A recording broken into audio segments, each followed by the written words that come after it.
امام حسین علیہ السلام آتے ہوئے نظر آتے ہیں. کربلا امام حسین علیہ السلام کے لشکر کا سب سے چھوٹا سپاہی ہے جناب علی اصغر. امام حسین کے لشکر کے سب سے چھوٹے سپاہی جناب علی اصغر اور سب سے بڑا تیر تیرے سے شعبہ ننھا تھا علی اصغر کا گلا اور کربلا کا تیرے سے شعبہ. یہ ایسا غم تھا جسے آج محمد کبھی بلا کسی بھی غم کو نہ سکے, لیکن جن غموں کو زیادہ یاد کر کے ہوتے تھے ان میں سے ایک مصائب علی اصغر علیہ السلام ہے. ایضاً گرامی یہی وجہ ہے کہ چوتھے امام نے کسی قاتل کی گرفتاری کے بارے میں مختار کے یہاں سے اتنا زیادہ سوال نہیں کیا جتنا بار بار منہاج سے پوچھتے تھے اے منہاج کیا حرملہ گرفتار ہوا یا حرملہ ابھی گرفتار نہیں ہوا, حرملہ گرفتار ہوا یا حرملہ گرفتار نہیں ہوا.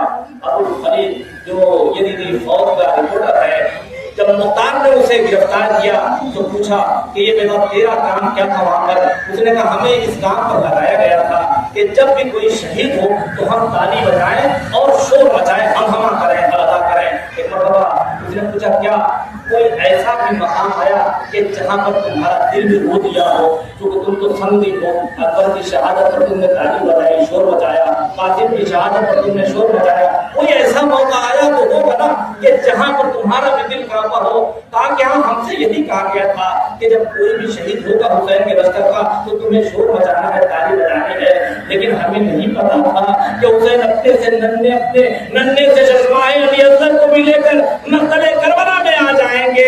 ایک ایسی منزل آئی جہاں ہمارا دل بھی رونے لگا, ہمارا دل بھی کانپ گیا. کہا وہ کون سی جگہ تھی؟ کہا جب حسین اپنے ننھے سے علی اصغر کی چھری گردن دیکھ کر کبھی خیمے کی طرف آگے بڑھتے تھے اور کبھی پیچھے ہٹتے تھے, اس وقت ہمارے دل بھی سمجھ نہ سکے. ہاں بتاؤ, کسی کو یقین نہیں تھا کہ ننھے سے علی اصغر کو بھی شہید کر دیا جائے گا. بس آخری جملے ہیں اور میں تمہیں بیان کر رہا ہوں. اسی لیے جب یہ اٹھا ہوا قافلہ زمین مدینہ پر آیا, مدینہ کے باہر کعبہ رکا گیا, جناب صغرا کو معلوم ہوا کہ کربلا میں سارے مردوں کو شہید کر دیا گیا ہے, نہ قاسم ہے, نہ علی اکبر ہے, نہ محمد ہے, نہ بابا ہے. تو اتنا یقین تھا کہ اگر سب شہید کر دی بھی گئے ہوں گے تو میرا ننھا سا بھیا علی اصغر تو موجود ہوگا, اس لیے کہ شہید تو وہی ہوا ہوگا نا جو دشمن سے لڑنے کے لیے گیا ہوگا. ارے میرے ننھے سے علی اصغر کو مجھے دکھا دو, میرا بھیا علی اصغر کہاں ہے؟ ایک ایک بیوی کی آغوش میں ننھے سے علی اصغر کو تلاش کرتی ہوئی ارے ایک مرتبہ جیسے یہ رباب کے طریق پہنچی, رباب نے آواز دی بیویوں ارے مجھے میرے اپنے حلقے میں دے دو. اگر صغرا علی اصغر کو پوچھے گی تو میں کیا جواب دوں گی؟ اے صغرا تیرے ننھے سے بھیا علی اصغر کو دکھا دیا.